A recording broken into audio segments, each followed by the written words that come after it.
महामारी के में लोगों के मसीहा बन रहे हैं, बल्कि बाढ़ और तूफानों में भी लोगों के लिए किसी फरिश्ते से कम नहीं है। देखिए रिपोर्ट।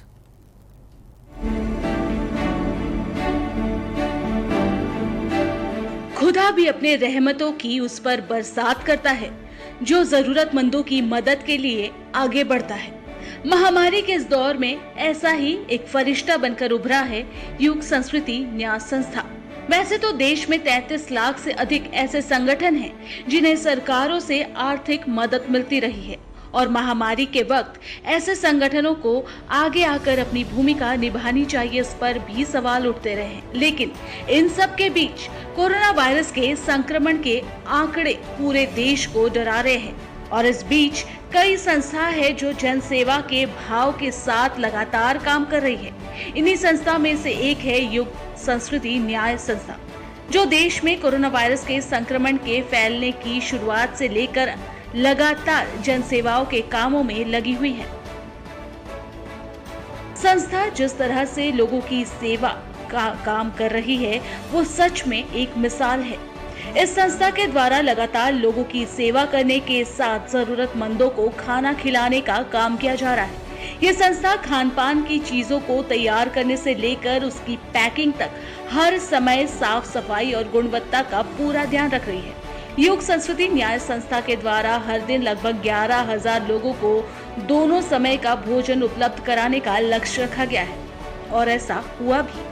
संस्था की तरफ से शुरू हुआ ये काम 26 मार्च से अब तक बिना किसी रुकावट के जारी है। खास बात यह है कि युग संस्कृति न्याय संस्था के लगातार प्रयासों से 11,000 लोगों को खाना खिलाने का आंकड़ा 12,000 तक पहुंच गया है। आपदा के इस दौर में संस्था के कामों को देखते हुए एक तरफ जहां राष्ट्रपति ने रोटी बनाने की मशीन देकर लोगों की मदद करने में संस्था को न सिर्फ सराहा बल्कि संस्था को मदद भी की, तो वहीं पूर्व मध्य रेल के महाप्रबंधक ललित चंद्र त्रिवेदी की पहल पर युग संस्कृति न्याय संस्था को 16 ऑक्सीजन कंसंट्रेटर उपलब्ध कराया गया। दूसरी तरफ सिर्फ महामारी के इस वक्त ही नहीं बल्कि युग संस्कृति न्याय संस्था बाढ़ के वक्त भी लोगों के लिए मसीहा बनकर उभरे। महामारी के साथ ही देश के कई हिस्सों में अभी बाढ़ का कहर जारी है। उनमें से बिहार सबसे ज्यादा प्रभावित है, जिससे यहाँ रहने वालों का जनजीवन अस्त व्यस्त हो जाता है। उस दौरान बाढ़ के कहर से त्रस्त लोगों को खाने पीने से लेकर रहने की समस्या हो जाती है। इस दौरान युग संस्कृति न्याय संस्था ने बिहार के बाढ़ पीड़ितों के लिए राहत सामग्री भी भेजी। कहते हैं दूसरे के दर्द और तकलीफ को सिर्फ वही समझ सकता है जो दर्द के एहसास को समझता है। इसलिए कहते हैं कुछ भी हो जाए पर इरादे नेक रखो, दूसरों की मदद के लिए दिल में प्यार रखो और जरूरतमंदों के दर्द और उनके प्रति प्रेम को समझा युग संस्कृति न्याय संस्था ने। महामारी के दौर में ये संस्था देश में न सिर्फ बेहतरीन काम कर रहा है बल्कि एक संदेश भी दे रहा है कि आपदा के वक्त जरूरत है एक दूसरे का हाथ थामने की, ताकि महामारी को हराकर देश कोरोना मुक्त हो पाए। लाइव 7 की ब्यूरो रिपोर्ट। तो आपने देखा किस तरीके से इस महामारी के वक्त लोगों के लिए एक मसीहा का काम कर रही है संस्था। हमारे साथ इस वक्त जुड़ चुके हैं ललित चंद्र त्रिवेदी, जो जीएम है ईस्ट सेंट्रल रेलवे के। हम उनके पास चलेंगे।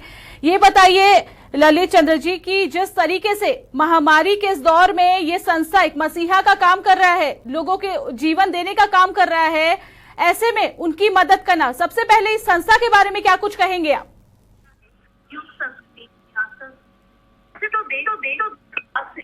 जिन्हें सरकारों से आर्थिक मदद मिलती रही है और महामारी के वक्त ऐसे संगठनों को आगे आकर भूमिका निभानी चाहिए, इस पर भी सवाल उठते रहे। लेकिन इन सब के बीच कोरोना वायरस के संक्रमण के आंकड़े पूरे देश को डरा रहे हैं और इस बीच कई संस्था है जो जन सेवा के भाव के साथ लगातार काम कर रही है।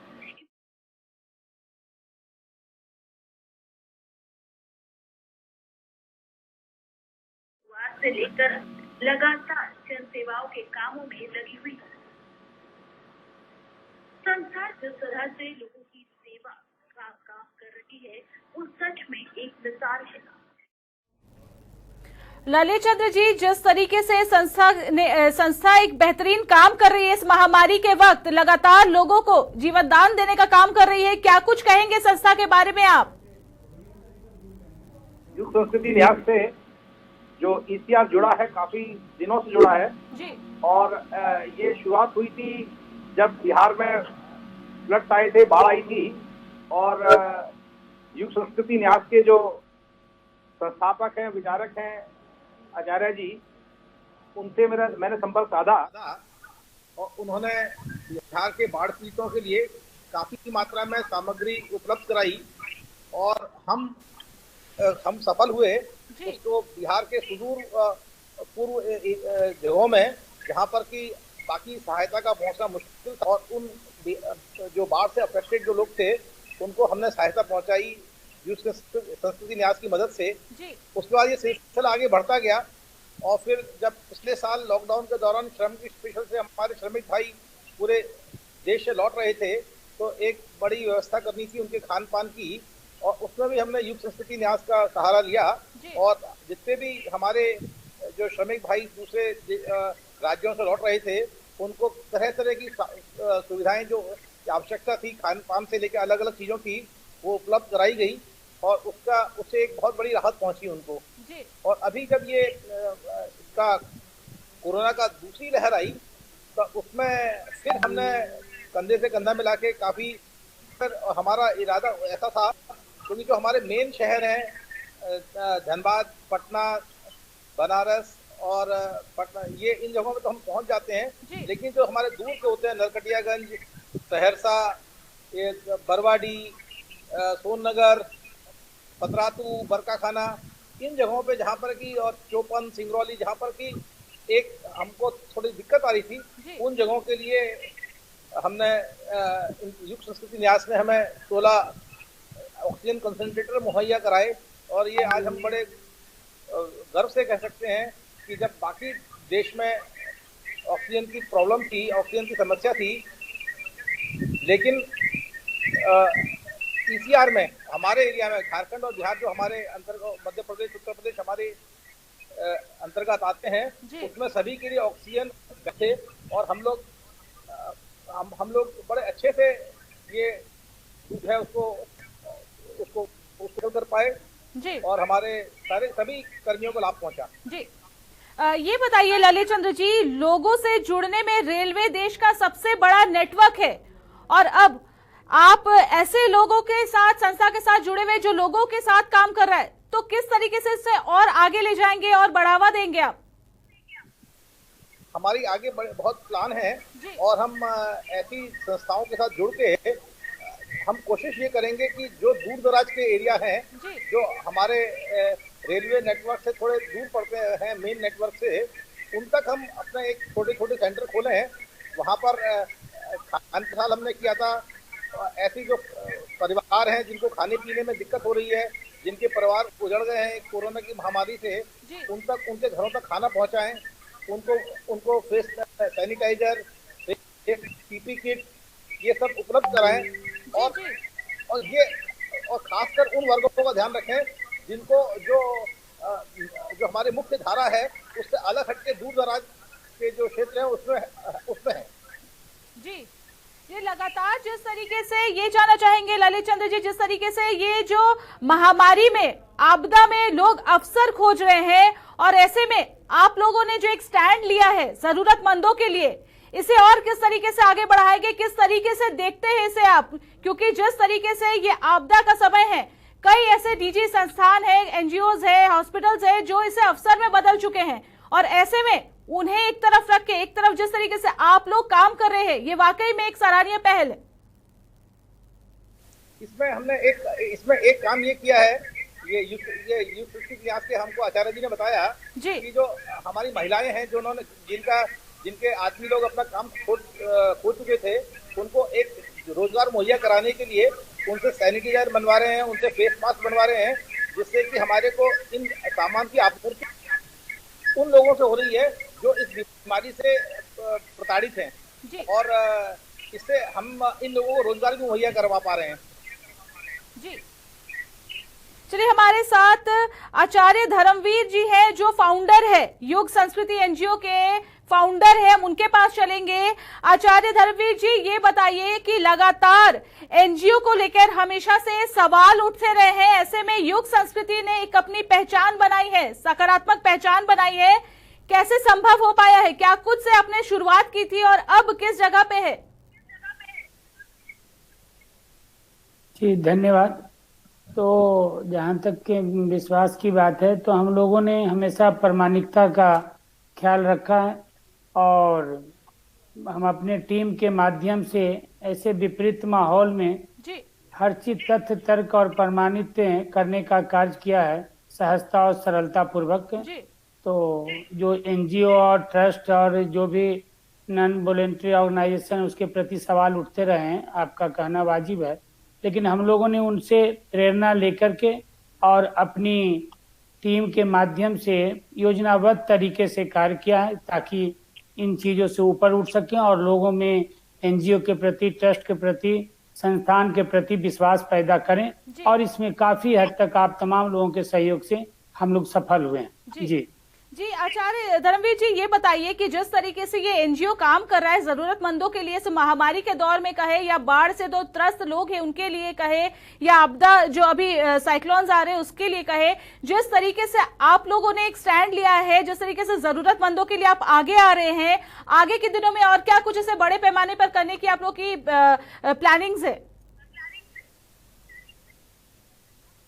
जी हाँ, जो साइक्लोन आ रहा है उसके लिए भी हम लोग पिछले एक सप्ताह से तैयारी कर रहे हैं। खास करके हमने गुजरात में किया, महाराष्ट्र में, गोवा में भी हमारी टीम काफ़ी कार्य किया इस क्रम में, और अभी जो संकेत है उड़ीसा और बंगाल में, तो उसके लिए हमारी टीम जो हमारे आपदा प्रबंधन के नेतृत्व कर रहे हैं, पूर्व डीजी एनडीआरएफ के संजय कुमार जी, तो उनके नेतृत्व में कार्य कर रही है। हमारे बंगाल के प्रभारी हैं क्षेत्र मोहन जी, और दास जी हमारे हैं उड़ीसा का। तो पूरी टीम के साथ नज़र बनाए हुए हैं कि कैसी स्थिति आती है, किस तरह के माहौल होते हैं, हालात के मद्देनजर हम क्या क्या कर सकते हैं, उसके लिए हम लोग तत्पर हैं, सक्रिय हैं। जी जी, हम ललित चंद्र त्रिवेदी जी के पास चलेंगे, उनसे जानना चाहेंगे। ललित चंद्र जी, ये बताइए कि देश भर में ऐसी कई संस्थानें हैं जो जरूरतमंदों के लिए आगे आती है, लेकिन सिर्फ पैसे उगाही के लिए।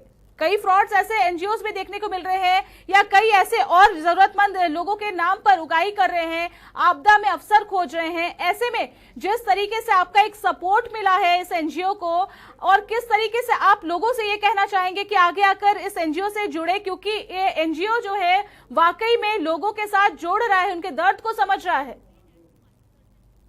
हमने हमारे देश की जनता अब अच्छे और बुरे का अंतर समझती है, और कि कौन उनका एक शुभचिंतक है और कौन उनसे पैसा उगाने के चक्कर में है। और एक सेल्फलेस सर्विस एनजीओ दे रहे हैं, युग संस्कृति ने दी है हमारे, इसका हमने खुद देखा है। इन्होंने जिस तरह से हमें 16 कंसंट्रेटर और मास्क, फेस मास्क, सैनिटाइजर और बाकी चीज़ें उपलब्ध कराई हैं, और बगैर किसी उसके किसी अपेक्षा के, यह अपने आप में एक बहुत ही अनुकरणीय कदम है। और मुझे लगता है कि सारे जो बाकी एनजीओ हैं उनको भी इनसे शिक्षा लेनी चाहिए। ललित चंद्र जी, ऐसे कई एनजीओ है इस देश में, करीब आप 33 लाख ऐसे एनजीओ हैं जो काम करती है, लेकिन बावजूद इसके ऊपर सवाल उठते हैं। लेकिन अगर बात करें युग संस्कृति न्याय एनजीओ की, तो इसने इन सब एनजीओ से एक अलग पहचान बनाई है। क्या कुछ आपने देखा? ऐसे तो कई एनजीओ हैं, लेकिन आपने क्या कुछ खास देखा इस एनजीओ में कि आप इनका साथ देने के लिए, जो रेलवे है, ईस्ट सेंट्रल रेलवे, इनका साथ देने के लिए आ गया है? इनमें हमने खास बात ये देखी, ये जो काम जो करते हैं ये जरूरत के मुताबिक करते हैं जी, के मुताबिक सामान चाहिए था तो इन्होंने तुरंत मुहैया कराया। इस बार में ऑक्सीजन कंसंट्रेटर मुहैया करा दिए। तो शुरू में हमको फेस मास्क, सैनिटाइजर इनकी जरूरत थी, तो ये इन्होंने तुरंत मुहैया कराए। और इसमें हमें देखा कि इसमें इनकी तरफ से, हमारी तरफ से कोई अपेक्षा नहीं थी। जी जी, इनका एक ही भाव था, सेवा भाव, और उस सेवा भाव की वजह से हमारे सभी कर्मी, रेल कर्मी जहाँ जहाँ पर सहायता पहुंची इनके योग्य हैं। जी, आचार्य धर्मवीर जी के पास हम चलेंगे। आचार्य जी, आपदा में लोग आपदा को लोग अवसर के रूप में देख रहे हैं। कई ऐसे निजी संस्थान है, कई ऐसे निजी हॉस्पिटल्स हैं जो इसे अवसर के रूप में देखा है, जिन्होंने इसे अवसर के रूप में लिया है। लोगों के दर्द से उन्हें कोई मतलब नहीं है। ऐसे में अगर इस एनजीओ की बात करें, ये एनजीओ बिल्कुल हट के काम कर रहा है, लोगों की तकलीफ को समझ रहा है, उनके दर्द को समझ रहा है। किस तरीके से आप लोगों ने एक अलग पहचान बनाई है? क्योंकि इस तरीके से ऐसे कई एनजीओ को देखा गया है जो आपदा में अवसर खोज रहे हैं। जी, निश्चित रूप से अगर जो इसे अवसर के रूप में तलाश रहे हैं तो ये दुर्भाग्य है। और हमारी संस्कृति और हमारी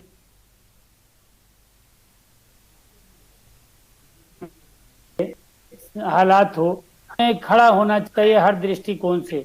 और युग संस्कृति न्यास आपके माध्यम से लोगों से अपील करती है, आग्रह करती है कि सबसे ऊपर उठ के, और हमारे देखा होगा आप में लोगों में कि हमने रखा है पंचलाइन, सर्वभूत हिते रता, कि प्राणी में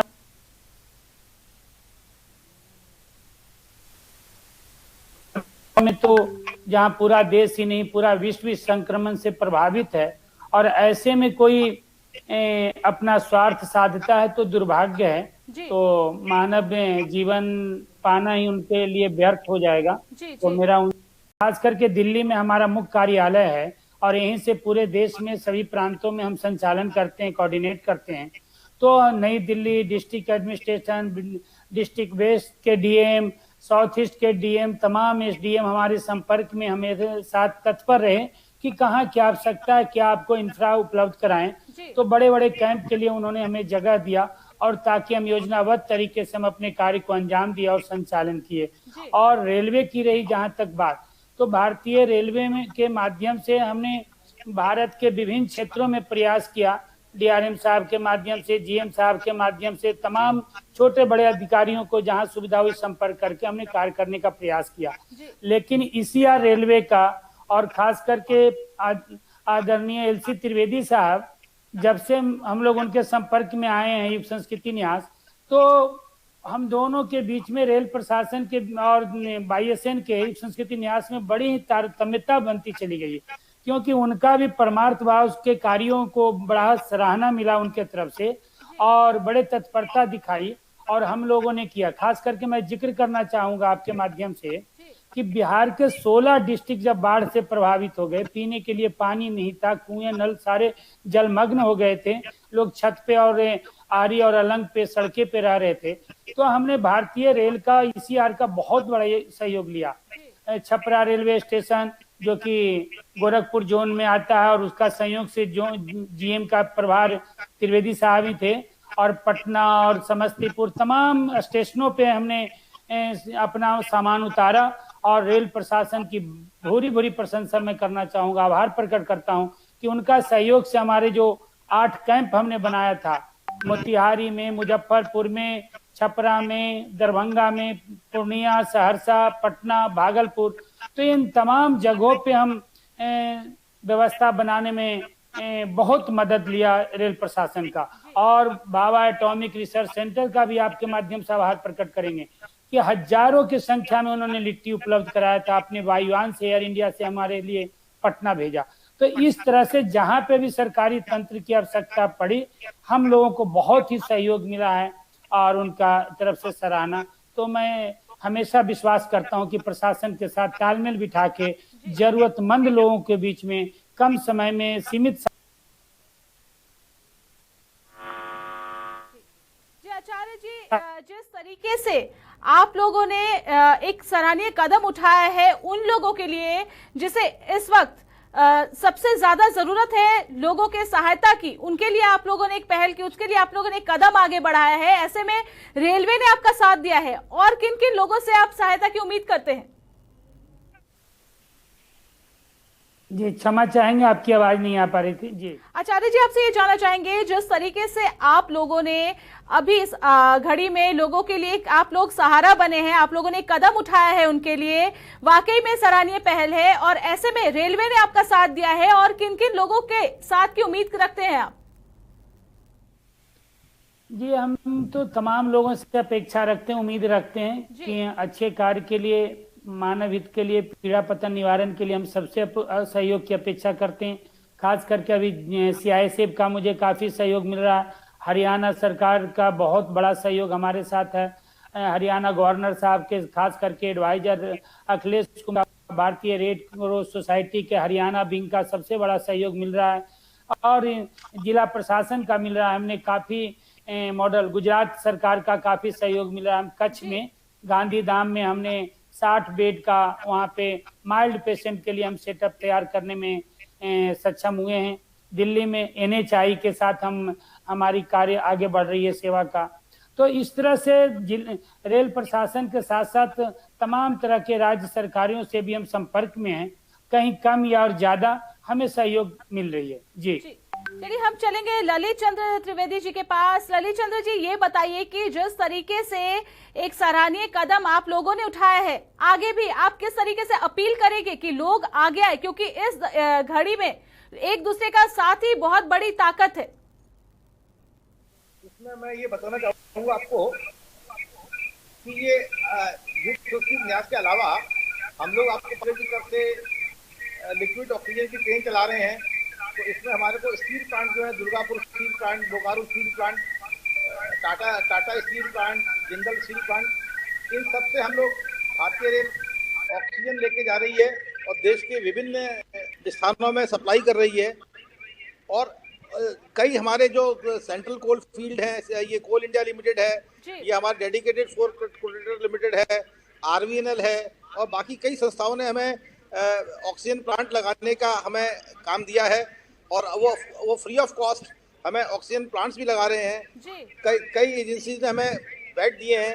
और इसका सबसे बड़ा फायदा हमने ये उठाया इस आपदा का कि हमारे जितने रेलवे के हॉस्पिटल थे उनको हमने अपग्रेड किया है। और इस पूरी आपदा के दौरान रेलवे के अस्पतालों में हमने 2000 जो हमारे रेल कर्मी थे उनका इलाज किया। और हमारा जो डेथ रेट था वो बहुत कम था। और हमारे यहाँ एक भी मृत्यु ऑक्सीजन की कमी से नहीं हुई। ये जितनी ये जो संस्थाएं, युग संस्कृति न्यास और दूसरी संस्थाओं की मदद से जो हमें ऑक्सीजन मिली, उसकी वजह से हम ये इस काम में सफल साबित अपने आप को कर पाए। और एक हमें सेटिस्फेक्शन है कि हम संतोष है कि हम इस आपदा में हमने अपने स्ट्रक्चर को सुधारा और आज हम किसी भी विपत्ति का सामना करने को तैयार हैं। और मैं आपको बताना चाहता हूं कि देश में ऐसे आचार्य जी कमी नहीं है। और वो हर समय वो जैसे हमारे ग्रंथों में लिखा हुआ यदा यदा ही धर्मस्य, तो कोई न कोई आदमी हमारे सामने आ जाता है जो कि मानवता की सेवा के लिए निस्वार्थ भाव से आगे बढ़ जाता है। जी, लगातार आपसे हम बात कर रहे हैं, ये भी जानना चाहेंगे कि जिस तरीके से देश के कई जगहों पर आप लोगों ने काम किया है, किन राज्यों से आप लोग को सराहना मिली है? राज्य सरकार की तरफ से आप लोग को सराहना मिली है या कोई मदद की उम्मीद दिलाई गई है? नहीं, ये राज्य सरकार अभी हम लोग राज्य सरकार से मदद लेने के बजाय राज्य सरकार को मदद देने की स्थिति में है। सभी राज्य सरकारें को ऑक्सीजन की आवश्यकता है। उत्तर प्रदेश, राजस्थान, कश्मीर, सभी जगहों पे हमने अपने, और क्योंकि जितने भी ये स्टील प्लांट्स हैं ये सब भारत के पूर्वी हिस्से में लोकेटेड है, चाहे वो दुर्गापुर हो, बोकारो हो, जिंदल का हो, टाटा का हो, ये सारे के सारे भारत के पूर्वी एरिया में हैं। और इनको यहाँ से उनको ले जाना है उन जगहों पे जहाँ पर की ऑक्सीजन की आवश्यकता है जी। तो ये उड़ीसा, झारखंड, बिहार, बाकी बंगाल, इनमें जहाँ भी स्टील प्लांट हमारे हैं वहाँ से हम लोग ऑक्सीजन लेके छत्तीसगढ़ वगैरह से दक्षिण के राज्यों में, अन्य राज्यों में ले गए हैं। और जो हमारी रेल की हफ्ता कराई है, कोई भी जो हमारी एसेंशियल सामग्री है, आपने देखा होगा कि इस दौरान सारे पावर हाउस चल रहे हैं। अभी हमारे भारत का जो विद्युत का उत्पादन है बहुत पे चल रहा है और उस विद्युत के उत्पादन के लिए हमको कोयला की सप्लाई भी हमें ही करनी है। तो वो सब काम में हम लोग रेलवे कर्मी जुटे हुए हैं और हम इंश्योर कर रहे हैं कि भारत देश को हर तरह से मजबूत किया जाए। जी, जिस तरीके से हम बात कर रहे थे कि आपदा में लगातार कई ऐसे एनजीओज हैं जो काम कर रहे हैं, लेकिन उनमें से अलग हटके लोगों के सहायता के लिए एक पहल, सराहनीय पहल की है एक एनजीओ ने, जिनका नाम है युग संस्था। तो ऐसे में हम उनसे बात कर रहे हैं, उनके फाउंडर से बात कर रहे हैं। लगातार जिस तरीके से एक छवि बनती नजर आ रही है, जिस तरीके से लोगों के बीच एक छवि बनती जा रही है इस एनजीओ की, लोग इस एनजीओ से जुड़ते जा रहे हैं, कैसा महसूस कर रहे हैं? हम आचार्य धर्मवीर जी के पास फिर से चलेंगे। आचार्य जी, ये बताइए कि ऐसे तो कई एनजीओज काम कर रहे हैं, कई एनजीओज अपने अपने तरीके से ये कह रहे हैं कि वो जरूरतमंदों की मदद के लिए आगे आ रहे हैं, लेकिन आप अपने एनजीओज को कहाँ देखते हैं? किस तरीके से ये लोगों के दिलों में घर कर रही है? जी, निश्चित रूप से हमें पूरा भरोसा है, विश्वास है कि लोगों के बीच में हम लोगों ने दिलों में और हृदय में जगह बनाने का प्रयास किया है सेवा कार्यों के माध्यम से। जी जी। तो विशेषकर आपके माध्यम से बताना चाहूँगा कि हमारी जो टीम है, हमारे स्वयंसेवक हैं, हमारे सारे प्रभारी हैं जी,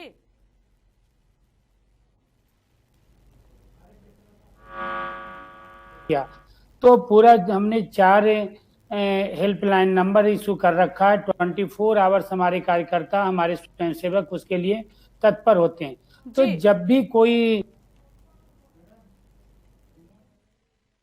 लोगों ने प्रयास किया कि उनको हम हर संभव मदद करें, चाहे वो एम्बुलेंस उपलब्ध कराने का हो, या ऑक्सीजन सिलेंडर उपलब्ध कराने का हो, या रिफिलिंग कराने का हो, तो हर मोर्चे पे हम लोगों ने सफलता प्राप्त की है। चूंकि जनमानस का, सरकार के साथ साथ आम लोगों का, प्रतिष्ठित लोगों का, संपन्न लोगों का और सक्रिय लोगों का, तमाम लोगों का मुझे सहयोग मिला। देश के ही नहीं, विदेशों से भी हमारे जो जुड़े हुए हैं, संपर्क में हैं, चाहे स्विट्जरलैंड में बैठे हमारे बशीर भाई हों, हर्ष भाई हैं अमेरिका में, सतीश जी हैं अमेरिका में, कुसुम शर्मा है अमेरिका में, इन तमाम लोग प्रतिदिन संपर्क में हैं।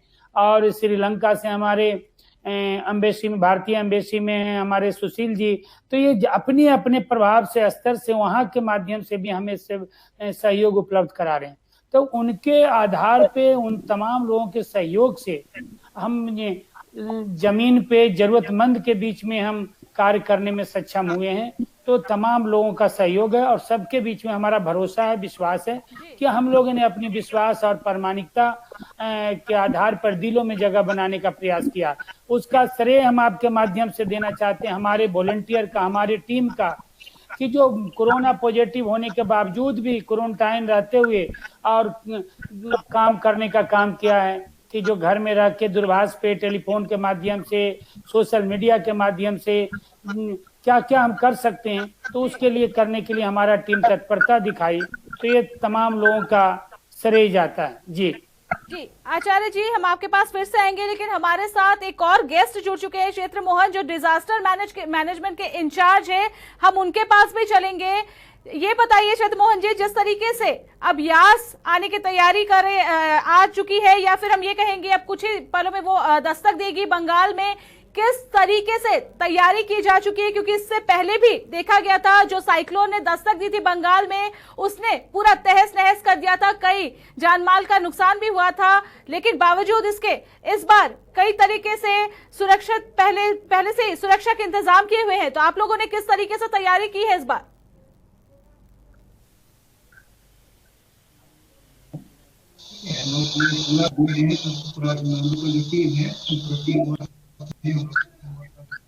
लगा हुआ है हम लोग की पूरा टीम वर्क, हम एक साथ में काम कर रहे हैं। उड़ीसा में भी हम लोग, मेरा एक दोस्त है वो भी लगा हुआ है, इस संस्था का जुड़े हुए हैं। उड़ीसा से भी एक, वो भी डिजास्टर मैनेजमेंट से काम करता है। फिर हम तो बहुत पुराने से जुड़े हुए थे, तो हम लोग देखे थे पहले बार जो आया था वो बहुत सही बात, बहुत सचनच कर दिया था जो अम्फान आया था। ठीक है, इसीलिए हम पहले से अभी हम लोग तैयार हैं, सब कुछ लेके हम लोग देखेंगे, जाएंगे, बात भी करेंगे आदमी से जाके, पूरा टोटल जाके हम लोग। ठीक है, पहले, लेकिन उसके बाद पता चलेगा जो कितना क्या हो गया या नहीं हुआ, ठीक है, उसके बाद हम तुरंत खड़े हैं शुरू कर रहे हैं। जी शेद्र मोहन जी, ये जानना चाहेंगे कि उड़ीसा की बात करें या बंगाल की बात करें, जो मछुआरे हैं उन बहुत सारे मछुआरे ऐसे होते हैं जो ये साइक्लोन इसमें फंस जाते हैं या बाद में उन्हें खोजा जाता है तो उनके शव मिलते हैं। तो ऐसे में पहले से ही किस तरीके से आप लोगों ने उनसे बात करने की कोशिश की है या फिर उनको सुरक्षित कर दिया है या उन्हें सुरक्षित स्थानों पर लौटने की बात कह दी है? टीम वर्क लगे हुए थे, उसको माइकिंग अलाउंस करके पूरा उसको जाके ग्रासरूट रूट में जो मछुआरे था पूरा इसमें, तो उसे जाके पूरा घर से लेके उन लोग का आ गया। कोई भी अभी हम लोग तो जो नजर से हम लोग को कल दिखने में आ रहा था कोई भी एक भी नहीं है, लेकिन अभी तक पता नहीं, अभी तक तो जो भी है टोटल पूरा मछुआरे को आपको इसको पूरा लेके आ गया और भी हम लोग को नहीं चलते जो एक भी है अभी तक। जी, लगातार ये हम आपसे चर्चा कर रहे हैं और जान रहे हैं किस तरीके से आपदा की इस घड़ी में आप सब लोगों के लिए एक मसीहा का काम कर रहे हैं, उनके दिलों पे उतर रहे हैं, उनके दिलों में घर कर रहे हैं। बावजूद इसके हम शेद्र मोहन जी से ये जानना चाहेंगे, इंटीरियर जो जगह है जहां पर ज्यादा देखने को मिलता है, ये जो आपदा आती है या साइक्लोन्स आते हैं वहां पर ज्यादा नुकसान करते, इंटीरियर क्षेत्रों में किस तरीके से इस बार आप लोगों ने पहले से सुरक्षा की व्यवस्था की है? इसमें सर देखिए, पहले से हम लोग मेडिसिन कुछ जुगाड़ के रखे हैं। पहले अब्जा का बाद में जो मेडिसिन बहुत उपलब्ध करने जा रहा है, ठीक है, मेडिसिन बहुत कम मैंने होता है, गांव का इंटीरियर एरिया में मेडिसिन नहीं मिलता है और मोमबत्ती कैंडल लाइट चल जाता है, इसीलिए मोमबत्ती भी हम लोग जुगाड़ करके रखे हैं कुछ, सब कुछ ठीक है। उसका लाइट टॉर्च को भी इंतजार करके रखे हैं। जी, तो चलिए हम वापस चलते हैं आचार्य धर्मवीर जी के पास। आचार्य जी, जिस तरीके से हमारी चर्चा चल रही थी कि किस तरीके से आप काम कर रहे हैं, किस तरीके से आपदा की इस घड़ी में असहाय लोगों के पास उनके साथ आप खड़े हैं, हम ये भी आपसे जानना चाहेंगे कि ये आपदा काफी लंबा खींचने वाला नजर आ रहा है। ऐसे में आप लोगों की आगे की और रणनीति क्या होगी? किस तरीके से आने वाले दिनों में आप जनमानस के साथ खड़े रहेंगे?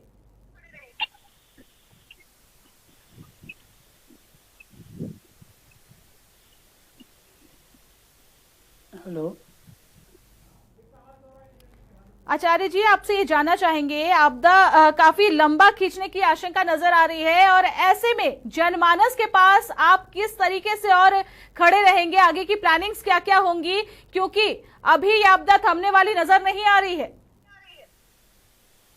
जी नहीं तो बिल्कुल ईश्वर की कृपा हो, भगवान का कि जितना जल्दी शीघ्रता से ये इस पे निजात पाया जाए, इससे मानव को, समाज लोगों को छुटकारा मिले। जी। लेकिन युग संस्कृति न्यास आपके माध्यम से भरोसा दिलाती है कि जब तक संकट का समय रहेगा वो खड़े रहेंगे आप तमाम समाज के लोगों के सहयोग से।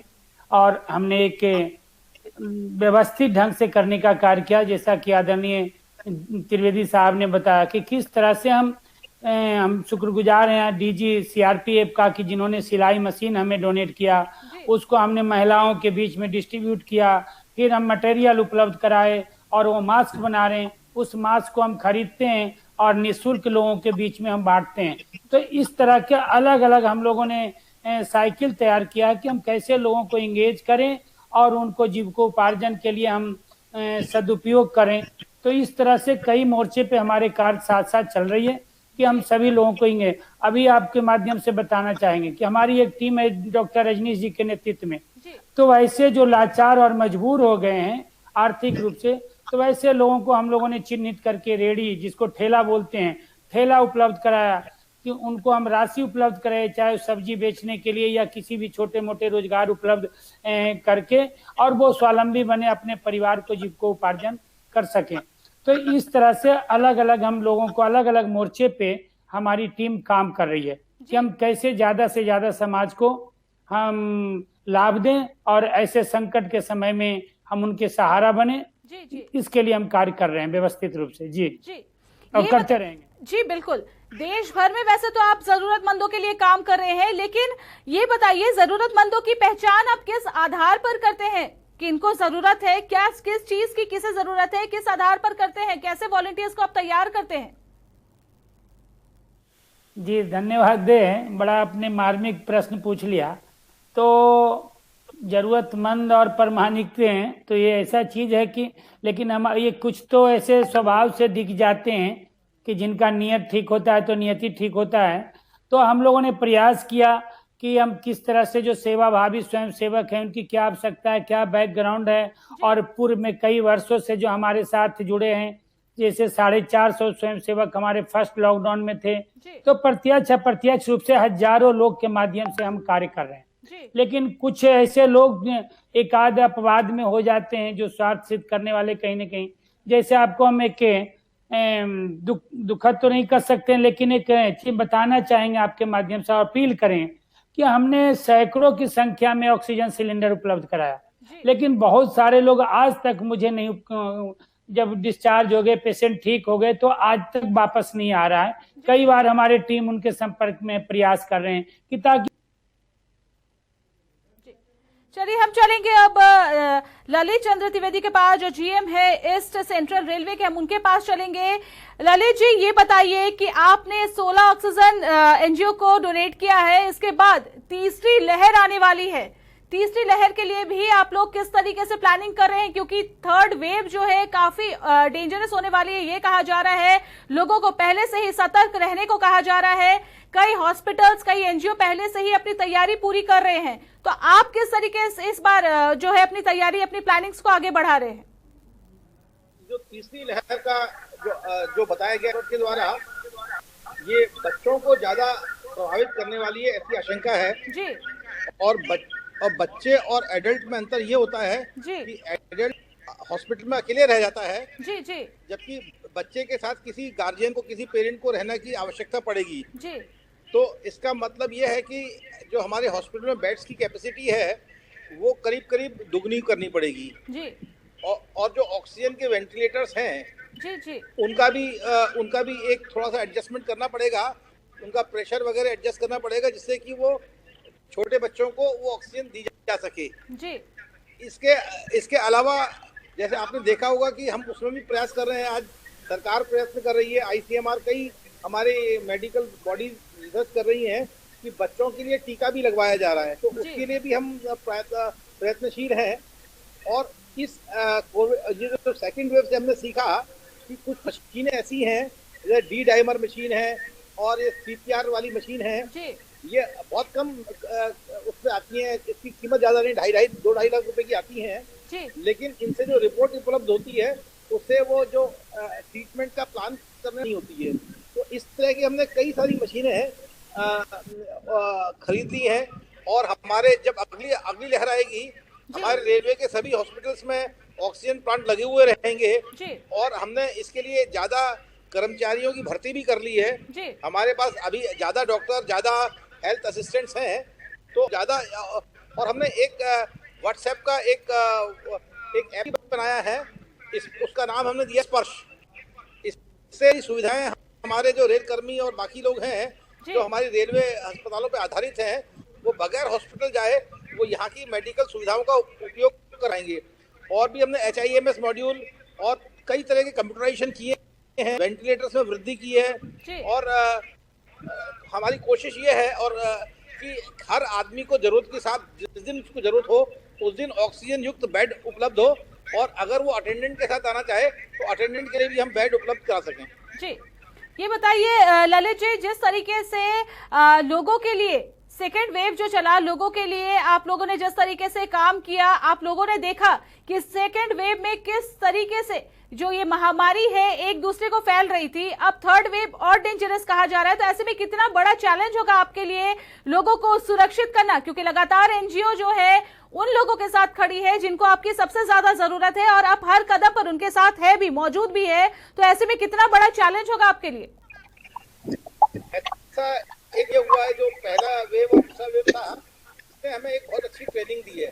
हमें पता लग गया हमारी कमजोरियां हैं, कहाँ हमें अपने इंफ्रास्ट्रक्चर को मजबूत करना है, और तो उस जो हमारे सिस्टम के वीक पॉइंट्स थे वो इससे उजागर हुए थे, उसको अब हमने पूरी तरह उसको कवर कर लिया है और अब हम वेव का मुकाबला करने के लिए तैयार हैं। और जब तक हमारे पास इतने बड़ी एनजीओ अवेलेबल हैं, युग संस्कृति न्यास जैसे, तो हमें लगता नहीं कि कोई सी भी विपदा हो इतनी बड़ी होगी कि जिसका हम सामना नहीं कर पाएंगे। जी ललित जी, आपके साथ हम फिर से आएंगे, लेकिन यहाँ पर हम क्षेत्र मोहन जी के पास चलेंगे जो डिजास्टर मैनेजमेंट के इंचार्ज है हमारे साथ। ये बताइए क्षेत्र मोहन जी कि लगातार जिस तरीके से कोरोना का कहर भी है और अब साइक्लोन भी आ रहा है, डिजास्टर मैनेजमेंट के लिए कितनी बड़ी ये चैलेंज की बात है, क्योंकि आपको साइक्लोन से भी लोगों को बचाना है और महामारी को भी देखना है।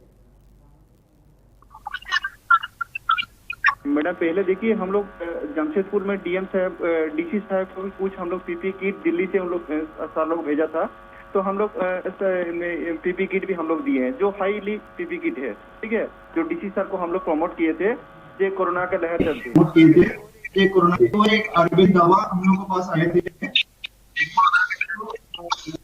इम्यूनिटी पावर बढ़ाता है, ठीक है, इम्यूनिटी का, तो वो राजस्थान से भेजे थे सर लोग, तो उन लोग हम लोग दिए, तो लोग तुरंत डीसी सर तुरंत एडीएम को बुलाए, एडीएम सर को तुरंत पूरा, और हेल्थ वर्कर जो हुआ हेल्थ वर्कर था हम लोग का, तो हेल्थ वर्कर में डिस्ट्रीब्यूशन कर दिए। तो हम लोग पूरा काफी लगे हुए हैं इसमें, ठीक है, कोरोना भी देख रहे हैं और इसका लहर भी देख रहे हैं, तो मिल के मेरा टीम वर्क हम लोग का काम कर रहा है। डीसी सर हम लोग का बहुत साथ दिया उस टाइम, मैंने हम लोग को कोऑपरेटिव किया, हम भी उन लोग को कोऑपरेटिव किए, हम लोग को पूछते थे जो क्या हुआ क्या नहीं हुआ, गांव में क्या हो रहा क्या नहीं हो रहा, हम लोग का साथ डायरेक्ट कम्युनिकेशन है सर का साथ। अभी सर झारखंड का एरिज्म का डायरेक्टर बन गया, पहले जमशेदपुर का डीसी साहब थे, तो उन लोग बहुत हेल्प किया। आज भी उन लोग फोन करते हैं, सर जे क्या हो रहा ग्रामीण क्षेत्रों में, अब कुछ हुआ तो मेरे को बताइए तुरंत, कोविड का क्या हो रहा नहीं हो रहा।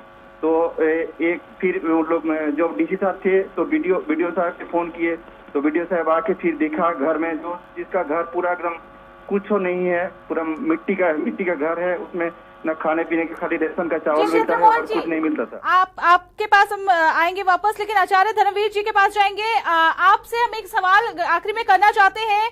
12,000 लोगों के अन्नदाता बन रहे हैं हर दिन, तो कैसा महसूस हो रहा है लोगों को उस दौरान उनकी मदद करना, जब उनको सबसे ज्यादा ऐसे लोगों की जरूरत है जो उनके सामने ना सिर्फ सपोर्ट बने बल्कि इस महामारी से उन्हें निकाले खींचकर, और ऐसे में वो मसीहा आप बन रहे हैं, कैसा महसूस होता है?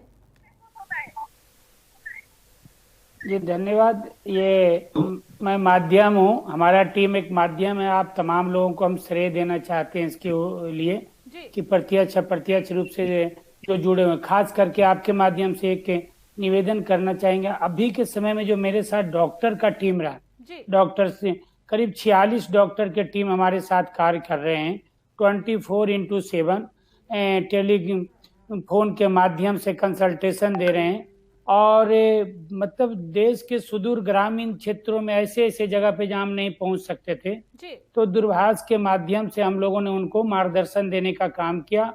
तो एम्स के कोविड प्रशिक्षित डॉक्टर, कोविड स्पेशलिस्ट डॉक्टर की टीम हमारे साथ है। तो पटना में डॉक्टर उमा शंकर सिन्हा जैसे डॉक्टर हैं, डॉक्टर दिनेश जैसे हैं, तो इतने सारे डॉक्टर के टीम को लेकर के तो हम तमाम लोगों को श्रेय देना चाहते हैं कि ये मसीहा और जो भी प्रशंसा सराहना, ये तमाम लोगों को हम श्रेय देंगे आपके माध्यम से कि हम ये कर पा रहे हैं।